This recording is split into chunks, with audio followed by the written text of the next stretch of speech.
In this step-by-step tutorial, I will teach you how to embed YouTube Shorts on your Wix website. This process is simple and requires a few key steps to achieve. To kickstart this process, first, you need to sign into your Wix account and navigate your way to the Wix website editor.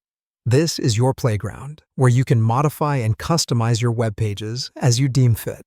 Once you are inside the editor, you want to keep your eyes peeled for the Add Elements button, which is represented by a plus icon. This button can be found on the left side of your screen. So, when you locate this button, please go ahead and press it to bring up a list of possible elements that you can add to your site. From the list that pops up, your next step would be to look for and select the Embed Code section. This particular section allows you to embed external codes, which might be from YouTube, Vimeo, or other sources, onto your Wix website.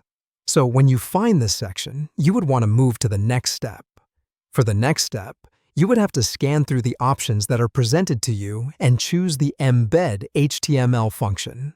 This function is exactly what you need to get that YouTube short onto your website. Hence, once you locate it, please select it immediately. Next, you'll need to go to the YouTube short that you desire to add to your web page. Upon finding it, right-click on the video. A drop-down would appear, and from that list, you'd have to select the Copy Embed Code option. This action would place the embed code on your clipboard, making it ready for pasting. Alright, now that you have the code, just swiftly return to the Wix editor, and in the HTML box that is ready for you, paste the embed code you just copied. This should slide in your YouTube short smoothly. Once the embed code is pasted, then go ahead on to the next phase by clicking the Update button. This button is an affirmation that you've completed an action and you desire for it to go live on your editor.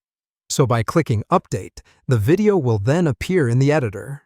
To wrap things up, you could want to adjust the size of the video to suit your personal preference, or sync with the layout of your website.